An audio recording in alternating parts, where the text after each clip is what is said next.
All right, welcome to another episode. This one's a little bit different. You're getting this episode coming to you early. Once again, here in Florida, hurricane season. We got another hurricane upon us, so we want to, get a little PSA out there to you guys and give you some tips what to do before the storm. I do believe episode 3 or 4 covered after the storm, but now let's talk about what to do before the storm hits and things you can do to prepare your pool so you can get out of it as underscathed as possible. Yeah. So. Roll the intro. You down with OPP? Yeah, you know me. You down with OPP? Yeah, you know me. You down with OPP? Yeah, you know me. Who's down with OPP? Every last homie. You ever go swimming? Man, it's so much fun. Now we got a podcast joining everyone. Talking about pools, the stories we share. From backyard splashing to Olympic fair. We got chlorine, pH, and filter tips. Keep your pool fresh, avoiding no slips. With hosts so cool and guests so neat. We're dropping pool knowledge that it can't be beat. You down with OPP? Only Pools Podcast. You down with OPP? Only Pools Podcast. You down with OPP? Only Pools Podcast. Who's down with OPP? Every last homie. Only Pools Podcast. Let's go. All right, so here we are. Another hurricane in Florida. Yeah. Does this one have a name yet? Helene. Helene, okay. Yep, Hurricane Helene. I don't know why they don't just say Helen. But anyway, this looks like this one's going to hit the Gulf. But us being on the right side of the storm, usually gets the worst of the winds and the rain. So fingers crossed it'll be out in the Gulf further, and it won't be so bad. Today is Wednesday, the 25th. Mm-hmm. It's supposed to be hitting, I think, Thursday at like 2 a.m. Hitting here. Hitting here. No, hitting the Panhandle. Oh. Like at 2 a.m. Thursday, Friday morning. Here we'll see storms and stuff probably around, I'm guessing 10 a.m. between 10 and 6. Crap. Yeah. pretty much sucks. But it developed out of nowhere. I mean, I guess other people saw it. I didn't believe it until pretty much yesterday. But I just got back from my trip. Yeah. Where'd you go? We went to Spain first for 2 days, and then we got on a cruise ship. Toured through Italy, went to Florence, went to Rome, Pompeii. It was like a history lesson.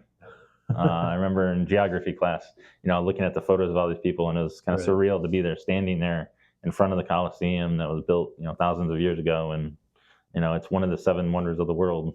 So you guys did basically like a tour or excursion throughout. That's got to be cool. Yeah, went to each city, and I gotta say, didn't like the food at all. The food was horrible over there. It's all Mediterranean, which is mostly seafood, which I like seafood. I love lobster, I love grouper, I love snapper. I don't love octopus. I don't love full prawn. I don't like seeing the whole fish on my plate. Yeah. We did have a veal dish that it came out, but it looked like the tongue of a cow. And I'm like, nope. I was like, my poor daughter, I scarred her when she was about 15 years old, took her in the grocery store and showed her what the gizzards and the intestines on that was. Yeah. From that day, she became a vegetarian for about 10 years. And then she's only in the last 5 years, I'd say, come back to eating chicken and fish and slowly eating some meat. And then she's like, oh, I forgot what all this is like. I missed it. I was like, well, listen, I got tortured myself when I saw that, what looked like tongue.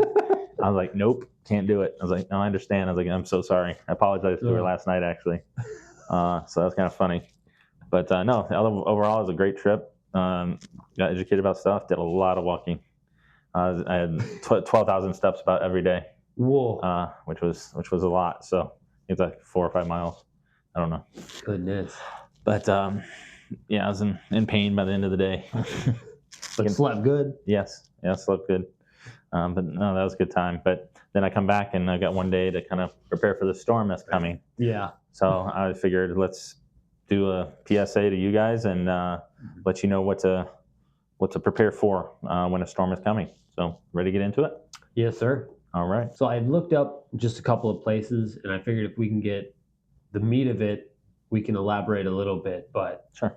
The first one that I seen on everything I was researching was lower your pool, don't drain it.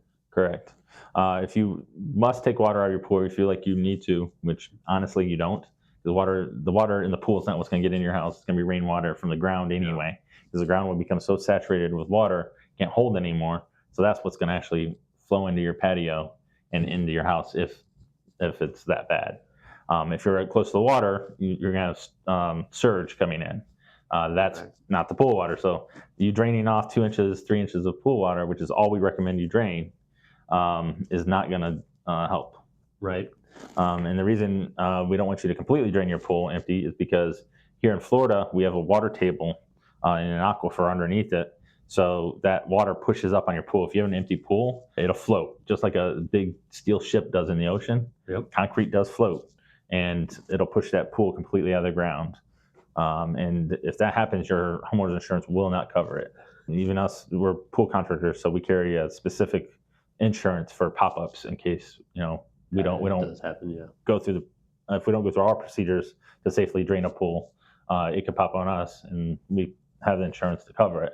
But homeowners insurance doesn't cover homeowners, so just be prepared for that. So ultimately, if you have to drain your pool, just drain it down about an inch below above the skimmer, so that'll leave you for about 5 inches before it overflows from the pool onto your deck. But ultimately, we'd recommend that you don't drain your pool at all, because it's really not going to make much difference. Do not cover your pool. Yep. Stuff's going to fly in it. Yep. And usually probably destroy your cover. Yep. Trees, branches, objects flow. Neighbors didn't put their stuff away, and it's going to blow into yours. Trampoline 3 houses down. Absolutely. Yep. Saw videos of that plenty of times. So no solar blankets, no covers. Leave those off and tucked and put away in your garage someplace. Now, even if you have one of those retractable hard ones that maybe can be stepped on for a little bit but can't support weight. Yeah, I still would leave them open myself. Yeah. That's an expensive cover. And for it to be damaged because somebody's table and the wind flew it through, save yourself the money and the aggravation and just protect it. So that is a good one. Table, patio furniture, anything else you have, whether it be tables, chairs, loungers, don't throw them in your pool. Nope. They not only can it damage the equipment, because now you're putting them in chlorine water. Anything that has a metal screw on it will rust. But when you throw them in, it can damage the surface of your pool. It can leave stains on the bottom of your pool from that rust.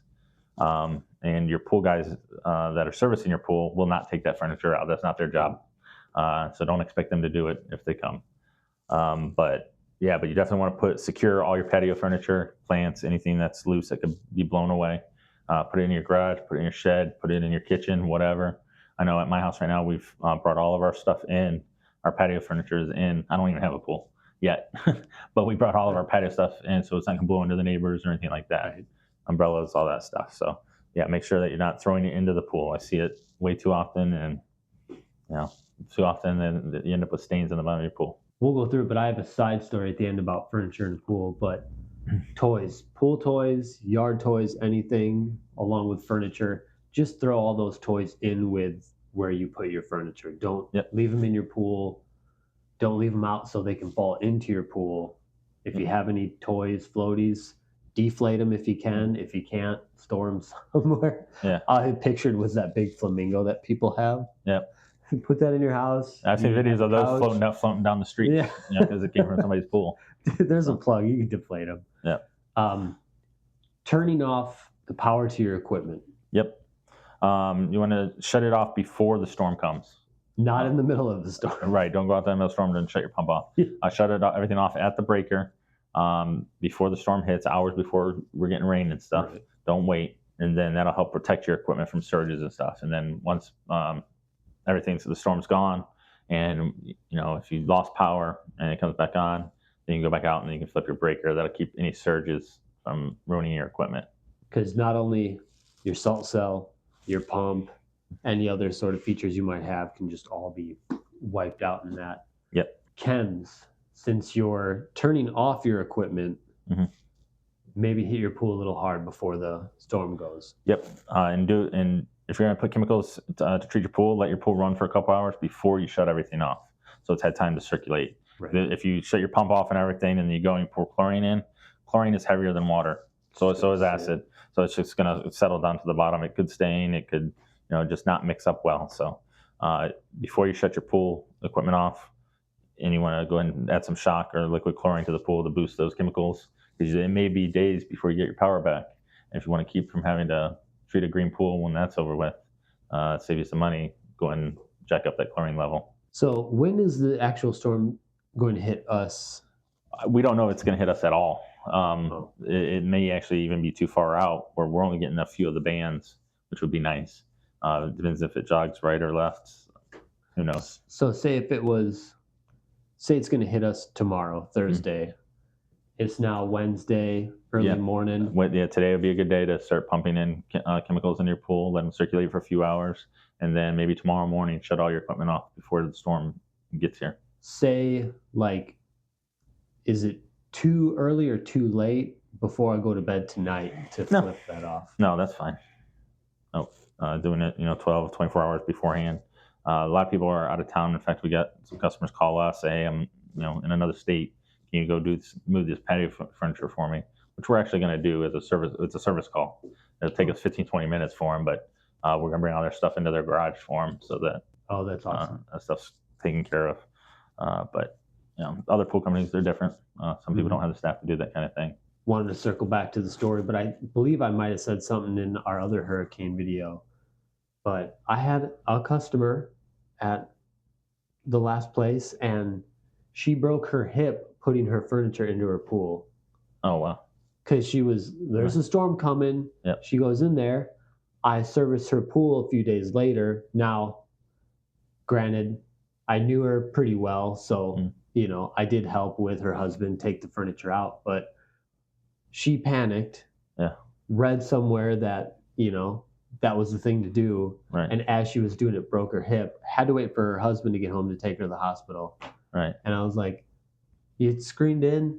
Yeah. You got a whole cover over here. Why didn't you just ask me to move all the stuff over there? Right. And I felt terrible, but I half had to scold her. I was like, if this it's going to happen again next year, just tell me and I'll move stuff out of the way. Right. I have no problem taking an extra 5 minutes to move stuff.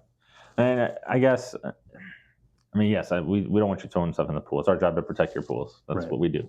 But I guess if you had nowhere else to go with it. She had somewhere else to put it. Right. And most people do. Most people, they just don't want to clutter their living room up with their furniture stuff.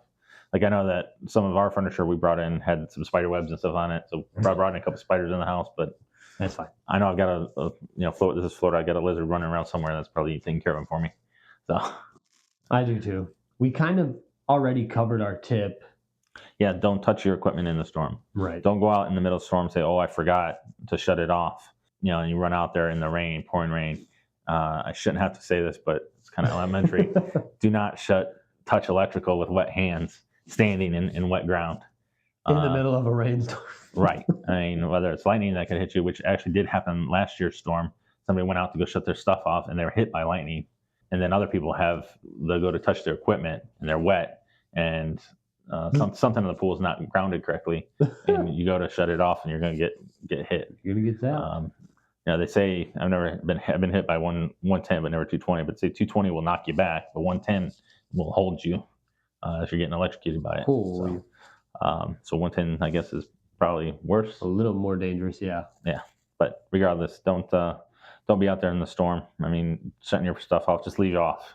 It's not worth your life. No. Yeah, you're going to spend $2,000 for a pump, but if you're not around to replace that pump, now you're dead and your pump doesn't work. Well, to end on a lighter note. Yep. How can you tell if it's safe to dive into a pool? It depends. Depends. Got it. I've got an old man joke that something similar with depends, but that's okay. All right. Yeah. So that's our PSA for this week. We won't have another video coming out on Friday because of the storm. We're going to be busy doing cleanup again. But until next week, everybody out there, stay safe. Be with your families. Make sure you get plenty of water and food for the storm. And till next time, just keep swimming. You down with OPP? Yeah, you know me. You down with OPP? Yeah, you know me. You down with OPP? Yeah, you know me. Who's down with OPP? Every last homie. You ever go go swimming, man, it's so much fun. Now we got a podcast, joining everyone. Talking about pools, the stories we share. From backyard splashing to Olympic fair. We got chlorine, pH, and filter tips. Keep your pool fresh, avoiding no slips. With hosts so cool and guests so neat. We're dropping pool knowledge that it can't be beat. You down with OPP? Only Pools Podcast. You down with OPP? Only Pools Podcast. You down with OPP? Only Pools Podcast. Who's down with OPP? Every last homie. Dive into discussions, no topics too small. From kiddie pools to water parks, we cover it all. We got pool parties and cannonballs too. If it's about water, we talking to you. Interviews with experts and stories to share. From poolside barbecues to water care. We got tips and tricks to keep your pool right. Listen in the morning or at the late night. You down with OPP? Only Pools Podcast. You down with OPP? Only Pools Podcast. You down with OPP? Only Pools Podcast. Who's down with OPP? Every last homie. O is for only, the best place to be. P is for pools, come dive in with me. P is for podcast, we talking weekly. Only Pools Podcast, the one and only. Grab your goggles and your floaties too. Tune in to our show, we got stuff for you. Poolside chats to aquatic news. Only Pools Podcast, you can't refuse. We teach you how to clean, how to keep it clear. The best pool stories that you'll ever hear. From summer fun to maintenance prep. Only Pools Podcast, we're your best bet. You down with OPP? Only Pools Podcast. You down with OPP? Only Pools Podcast. You down with OPP? Only Pools Podcast. Who's down with OPP? Every last homie. You down with OPP? Yeah, you know me. You down with OPP? Yeah, you know me. You down with OPP? Yeah, you know me. Who's down with OPP? Every last homie. Only Pools Podcast. Let's go.